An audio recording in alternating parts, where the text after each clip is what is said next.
I self professor doctor Deepak Singh. आज हम लोग एक इम्पोर्टेंट टॉपिक्स हेयर फॉल पे बात करेंगे। बहुत इम्पोर्टेंट टॉपिक्स है ये। सबसे पहले इसमें हम लोग बात करेंगे कि हेयर क्या है, कैसे डेवलप होता है, फिर ये फॉल क्यों होता है, ज़रूरत से ज़्यादा लॉस क्यों होता है, फिर इसका ट्रीटमेंट क्या होगा। सारी बातें हम करते हैं। सबसे पहले बात करते हैं कि जो हेयर जो डेवलप होता है वह स्किन में डेवलप होता है। स्किन जानते होंगे कि स्किन में 3 लेयर होता है। एक होता है जो सबसे सुपरफिशियल, जिसको एपिडर्मिस बोलते हैं। एपिडर्मिस में भी कई तरह के लेयर होते हैं, वो ज़्यादा भी जिक्र नहीं करें। उसके बाद दूसरा जो लेयर होता है उसको बोलते हैं डर्मिस लेयर बोलते हैं। डर्मिस लेयर होता है, डर्मिस लेयर, और उसके नीचे होता है हाइपोडर्मिस, जिसको एडिपोज टिश्यू का लेयर बोलते हैं। तो जो बीच का जो डर्मिस लेयर जो होता है ना, डर्मिस लेयर, इसी डर्मिस लेयर से हेयर डेवलप होता है। और जो हेयर यहाँ से डेवलप होते हुए और यह एपिडर्मिस से ऊपर की तरफ ये बाहर की तरफ निकलता है। तो यह हेयर जो होता है, हेयर स्किन का ही एक पार्ट है जो डेवलप होता है। तो डर्मिस लेयर में, ये डर्मिस लेयर से डेवलप होता है और ये स्किन से ऊपर की तरफ एक्सपोज होता है। अगली पॉइंट, हेयर जो होता है वो 2 पार्ट से बने होते हैं। जो ऊपर की तरफ जो विजिबल पार्ट होता है उसको शाफ्ट बोलते हैं, हेयर शाफ्ट। और जो स्किन के अंदर होता है उसको हम लोग हेयर रूट बोलते हैं। तो या hair shaft and hair root. हम लोग बात करते हैं पहले हेयर शाफ्ट के बारे में, फिर बात करेंगे हेयर रूट के बारे में। हेयर शाफ्ट जो होता है वो 3 लेयर से बना होता है। बाहर वाले लेयर को हम लोग बोलते हैं क्यूटिकल बोलते हैं, जो सबसे बाहर में होता है क्यूटिकल।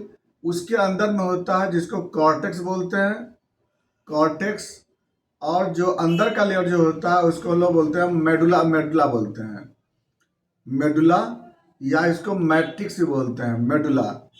तो अंदर वाले पार्ट को मेडुला, उसका कॉर्टेक्स, उसका क्यूटिकल।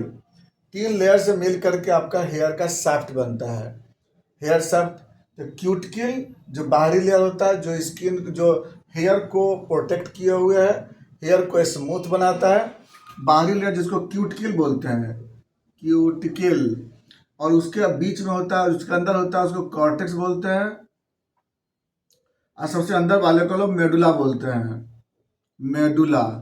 तो ये जो 3 लेयर जो होते हैं हेयर में, उसमें मेडुला जो होता है वह आयरन और विटामिन B7 से बना होता है। आयरन, विटामिन B7 से बना होता है। जो कॉर्टेक्स लेयर जो होता है उसमें keratin protein plus copper, zinc और विटामिन ए से बना होता है। कॉपर, जिंक, विटामिन ए और प्लस केराटिन प्रोटीन। और जो बाहरी जो लेयर होता है, जो क्यूटिकल जिसको बोलते हैं, यह आपको विटामिन ई और सेलेनियम और कुछ केराटिन प्रोटीन भी रहते हैं इसमें। तो विटामिन ई और सेलेनियम से बने होते हैं। ये सब मिल करके तो क्या बनता है, हेयर शाफ्ट बनता है। और कॉर्टेक्स लेयर में जो केराटिन प्रोटीन होता है वह कलर होता है मेलानिन से, जिसके कारण इस हेयर का कलर डेवलप होता है। ये तो हो गया बाहर वाला लेयर। अब ये जो बनता है जो शाफ्ट, वो किससे बनता है, तो हेयर रूट से बनता है। तो अब हेयर रूट को थोड़ा देख लेते हैं कि हेयर रूट से कैसे होते हैं, जिसकी वजह से शाफ्ट बनता है। तो शाफ्ट को देख चुके हैं, अब तो हेयर रूट को देखते हैं। अब देखिए, हेयर रूट में जो होता है ना, इसको पूरे रूट को हम लोग एक तरह से फॉलिकल बोलते हैं। हेयर रूट को क्या बोलते हैं, follicle, hair follicle. Hair follicle में हम लोग यहाँ से बात करते हैं। हेयर फॉलिकल का जो सेल होता है ना, हेयर फॉलिकल का ये जो होता है बेसिक सेल होता है, इसको बोलते हैं follicular basic cell. Follicular basic cell, जो हर पर्सन में, किसी पर्सन पर डिपेंड करता है, वो 20 से 30 बार ये डिवाइड करता है। याद रखने का बोले हम लोग, फॉलिकुलर बेसिक सेल 20 से 30 बार ये डिवाइड करता है। ये अपने लाइफ में, पूरे लाइफ में 20 से 30 बार डिवाइड करता है। इसको डिवाइड कराता है कौन, ग्रोथ हार्मोन। ग्रोथ हार्मोन इसको एक्टिवेट करता है। जब इसको एक्टिवेट करता है तो बनता है फॉलिकुलर, फॉलिकुलर सेल्स बनते हैं। यहाँ से बेसिक सेल से क्या बनता है, फॉलिकुलर सेल। फॉलिकुलर सेल में जो बनता है सेल, उस सेल को बोलते हैं एनाजेनिक सेल बोलते हैं। उसको बोलते हैं एनाजेनिक सेल। तो बेसिक सेल से क्या बनता है? Anagenic cell. और यह बेसिक सेल डिवाइड करता है तो बनता है एनाजेनिक सेल। एनाजेनिक सेल को मॉडिफाइड करने में भाग कौन लेता है? Estrogen hormone. तो इसको ग्रोथ करा, इसको डिवाइड कराता है ग्रोथ हार्मोन और मॉडिफाइड कराता है एस्ट्रोजन हार्मोन। तो जैसे ही उसको मॉडिफाइड करता है तो यहीं पर दो पार्ट में डिवाइड हो जाता है। एक बनता है मेडुला बनता है बीच में, और दो तरफ से बनता है कॉर्टेक्स बन जाते हैं। तो मेडुला सेल और कॉर्टेक्स सेल बन जाते हैं। इसके बाद क्या होता है? ये धीरे धीरे लगभग 6 से 8 साल में ये अपने साइकिल को पूरा करता है, हेयर साइकिल जिसको बोलते हैं। तो 6 से 8 साल में जा करके तो कॉर्टेक्स सेल अपना धीरे धीरे अपना डिवाइड भी करेगा, बीच में मेडुला सेल डिवाइड करेंगे और इधर में आपको कॉर्टेक्स सेल डिवाइड करते हैं। और डिवाइड करता है लगभग 6 से 8 साल में, जिसको हम लोग एनाजेनिक फेज बोलते हैं। एनाजेनिक फेज। और इसमें क्या होता है कि बाहर में कॉर्टेक्स सेल बनेंगे, बीच में मेडुलरी सेल बनेंगे और फिर कॉर्टेक्स सेल बनेंगे। और मेडुला सेल में हम क्या बताए थे यहाँ पर कि इस मेडुला सेल्स में आयरन, विटामिन B7, बायोटिन मिलके और मेडुला का स्ट्रक्चर डेवलप करता है। जो साइड में जो कॉर्टेक्स जो होते हैं, ये कॉर्टेक्स में copper, zinc, keratin, protein, vitamin A, ये सब मिलकर के एक कॉर्टेक्स बनाता है, जो थायरोक्सिन हार्मोन के द्वारा ये एक्टिवेट होता है। ये ऐसे करते करते धीरे धीरे ये बनते बनते और पहुंच जाता है कहाँ तक? एपिडर्मिस के बेसल लेयर तक पहुंच जाता है। ये एपिडर्मिस का बेसल पहुंच जाता है। यहाँ से स्टार्ट होता है केटाजेनिक फेज। केटाजेनिक फेज में क्या होता है ना कि अभी कॉर्टेक्स और ज़्यादा स्ट्रॉन्ग बन जाते हैं, मेडुला और ज़्यादा स्ट्रॉन्ग बन जाते हैं। और कॉर्टेक्स में क्या होता है ना यहाँ पर कि कॉर्टेक्स में आपको मेलानिन पिगमेंट इसमें अपीयर हो जाते हैं। इसके बाद धीरे धीरे क्या होता है, ये अभी यहाँ से अब क्यूटिकल बनना स्टार्ट हो जाता है। क्यूटिकल किससे बनते हैं बताए थे आपको हम? सेलेनियम से बनते हैं और प्लस विटामिन ई से बनता है क्यूटिकल। और यह क्यूटिकल बाहरी लेयर बनेगा और तब तक ये चला आता है आपको स्टेटम गैनलोसम में। वहाँ से अच्छा, यहाँ से अब केटाजेनिक फेज में कितना रहता है? ये रहता है 1 से 2 वीक तक रहता है। उसके बाद फिर क्या होता है ना, इसके बाद स्टार्ट होता है टेलोजेनिक फेज बोलते हैं। एनाजेनिक, केटाजेनिक और टेलोजेनिक। टेलोजेनिक में क्या होता है ना, ये पूर्णतः ये क्यूटिकल बन जाते हैं ये। और यहाँ पर कॉर्टेक्स जो होता है वो कॉर्टेक्स अपना स्ट्रक्चर बनाता है, अच्छा स्ट्रॉन्ग स्ट्रक्चर बनाता है, बीच में मेडुला बनता है और ये शाफ्ट का फॉर्मेशन अब करने लगता है यहाँ से। और इसको बनने में लगता है टोटल 6 to 8 मंथ लगता है। और जैसे ये बन जाता है ये क्या करता है कि ओल्ड हेयर को यहाँ से क्या करता है? ओल्ड हेयर को यहाँ से रिप्लेस कर देता है। और ओल्ड हेयर रिप्लेस हो जाता है, फिर उसका धीरे धीरे फिर न्यू हेयर फिर यहाँ से डेवलप होते हैं। ये जो नया ये जो फेज था, ये फेज साइकिल फिर से बनेंगे। और ये बनने का पूरा अपने लाइफ में टोटल ये लगभग 100 सेंटीमीटर से लेके और 120 सेंटीमीटर तक ये ग्रोथ करते हैं। यानी एक हेयर कितना ग्रोथ करेगा?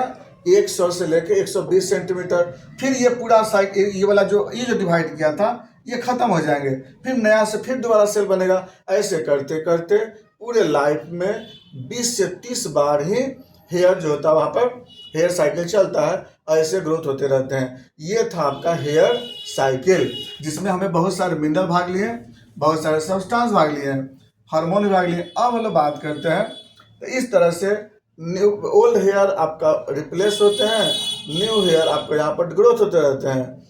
ऐसा ये ग्रोथ होते रहता है।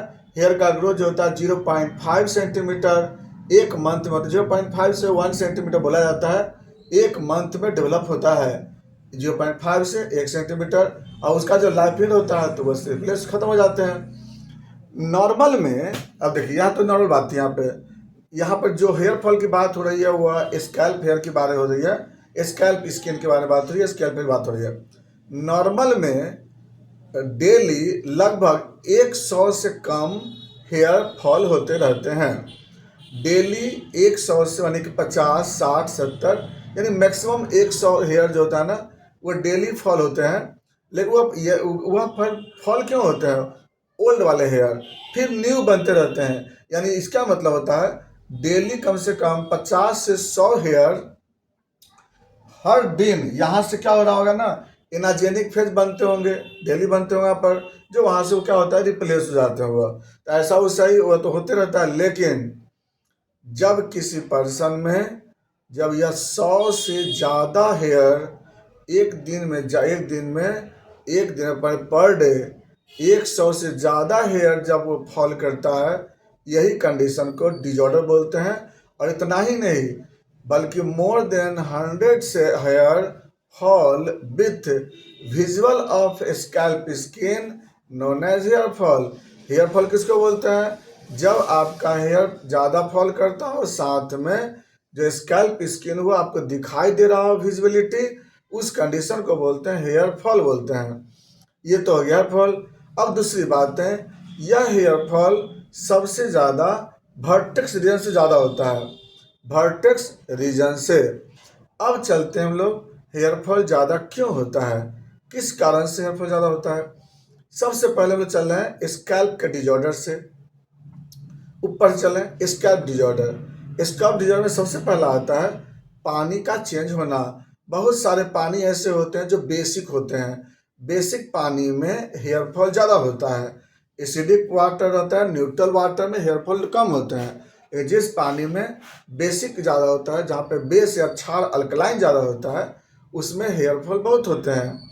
नंबर 2, दूसरा अगर बार बार अगर आप शैम्पू या अगर सोप को अगर यूज करते हैं, रिपीट आप चेंज करते रहते हैं, हर बार वहाँ पर नेचर चेंज करते रहते हैं शैम्पू साबुन का, तो उसके कारण हेयर फॉल होते हैं। सबसे ज़्यादा साबुन लगाने से हेयर फॉल ज़्यादा होता है, क्योंकि बहुत सारे साबुन बेसिक होते हैं, और एसिडिक सोप लगाते तो हेयर फॉल कम होता है। अगला नेक्स्ट होता है पसीना का होल्ड करना। अगर बाय द वे हेयर में अगर पसीना होल्ड करता है, अगर ज़्यादा पसीना चलता है, तो पसीना में नमक होता है, और नमक से क्या होता है, क्यूटिकल खराब हो जाते हैं। अभी जो बताए थे ना आपको, हेयर का जो क्यूटिकल बताए थे, पसीना में क्या होता है ना, जो क्यूटिकल होते हैं, जो बाहरी लेयर जो होता है ना इसका शाफ्ट का, वह जो होता है पसीना से खराब हो जाता है, उसका वो टूटने लगता है वो। तीसरा अगला कंडीशन, जो कंघी यूज करते हैं, जिसमें कंघी बहुत सारे लोग कंघी यूज करते हैं पतला पतला महीन वाला, उससे क्या होता है, प्रेशर लगता है, और उसके कारण भी हेयर फॉल होते हैं। ये बहुत बड़ा कॉमन कॉज है जो बताया आपको हम, जो सबसे ज़्यादा होता है इसमें। अगला जो कॉज होता है वो होता है डेंड्रफ। अगर बाय द वे हेयर में अगर डेंड्रफ हो, डेंड्रफ क्या है, एक मेलासीजिया एक फंगस होता है, जिसके इन्फेक्शन से आपको वहाँ पर हेयर फॉल होते हैं। तो वो फंगस क्या होता है, लाइसोजाइम लिबरेट करता है, और लाइसोजाइम से इसका प्रोटीन टूट जाता है, तो उसके कारण आपको हेयर फॉल होते हैं। अगला होता है आपको पेडिकुलोसिस। अगर हेयर में पेडिकुलोसिस हो, तो उसका जो लार्वा है, लार्वा से लाइसोजाइम बनता है, लाइसोजाइम से हेयर जो होता है वो टूटने लगते हैं, केराटिन उसका डिजॉल्व कर जाते हैं। अगला होता है स्किन का डिजीज, जैसे सोरियासिस। अगर स्किन में अगर सोरियासिस अगर हो, तो उस केस में क्या होता है, हेयर फॉल होता है। या फिर कोई और डिजॉर्डर होता है स्किन का, ऑटोमेटिक कोई डिजीज हो, तो वो स्कैल्प पे हो, उसकी वजह से भी हेयर फॉल होते हैं। और कोई इन्फेक्शन डिजीज हो तब भी। ये हो गया ना। अगला कंडीशन होता है, अगर स्किन में अगर हेयर वहाँ पर ब्लड सप्लाई कम होने के कारण। स्किन में ब्लड सप्लाई कम क्यों होता है, या तो स्ट्रेस के कारण, या फिर एनीमिया के कारण। स्कैल्प स्किन पे जब ब्लड सप्लाई कम होगा, तो उस केस में क्या होगा, न्यूट्रिशन ही मिलेगा। जैसा आप देख रहे हैं यहाँ पे जो बेसल सेल है, यहाँ पे पेपिलरी सेल होते हैं। पेपिलरी सेल का काम क्या होता है कि ब्लड सप्लाई करता है इसमें, अब ब्लड सप्लाई के कारण इसको न्यूट्रिशन मिलता है, और तब जाके हेयर जो होता है ग्रोथ करता है। तो स्ट्रेस जो होता है बहुत बड़ा कारण होता है। उसके बाद कोल्ड एयर, अगर कोल्ड वाटर अगर बार बार एक्सपोज करते हैं अगर सिर पर, तो उसके कारण भी वहाँ पर वेसो कंस्ट्रिक्शन होता है, और उसकी वजह से भी हेयर फॉल होते हैं। अब इसके बाद इतना तो हो गया। अब अगला होता है उसमें अगर एस्ट्रोजन की डिफिशियंसी, एस्ट्रोजन अगर डिफिशियंट हो रही है, तो उसके या एस्ट्रोजन की जगह एंड्रोजन ज़्यादा बनता है, तो एंड्रोजन से हेयर फॉल ज़्यादा होते हैं। एस्ट्रोजन की कमी हो जाएगी, तब भी उस केस में हेयर फॉल होता है, क्योंकि एस्ट्रोजन ही यहाँ पर क्या करता है, मॉडिफाइड करता है। अगला डिफिशियंसी ऑफ थायरोक्सिन। थायरोक्सिन के कारण आप जानते हैं कि कॉर्टेक्स लेयर बनता है, और जब थायरोक्सिन नहीं रहेगा तो कॉर्टेक्स नहीं बनेंगे, उसके वजह से भी हेयर फॉल होता है। Next deficiency of vitamin B7। Vitamin B7 से आप जानते हैं मेडुला बनता है, और वह कमी होने पे आपको हेयर कमजोर हो जाते हैं। मेडुला जो B7 जिसको बायोटिन बोलते हैं। अगला होता है डिफिशियंसी ऑफ आयरन। आयरन से जानते हैं कि मेडुला डेवलप होता है, और उसी के कारण हेयर ज़्यादा स्ट्रांग होते हैं। आयरन की कमी होने से आपको हेयर फॉल ज़्यादा होते हैं, और आयरन की कमी होने के बहुत सारे कारण हो सकते हैं। अगला विटामिन ई। विटामिन ई की कमी होने से क्या होता है कि क्यूटिकल जो होता है वो नहीं बन पाते हैं, और हेयर जो होता है आपस में उलझ जाते हैं और टूटने लगते हैं, विटामिन ई के डिफिशियंसी के कारण। अगला होता है डिफिशियंसी ऑफ सेलेनियम, इसके कारण कॉपर बनता है, क्यूटिकल बनता है, अब जानते हो इसके। उसका अगला होता है कॉपर जिंक, इसकी डिफिशियंसी से कॉर्टेक्स लेयर कमज़ोर हो जाते हैं, ये नहीं बनता है।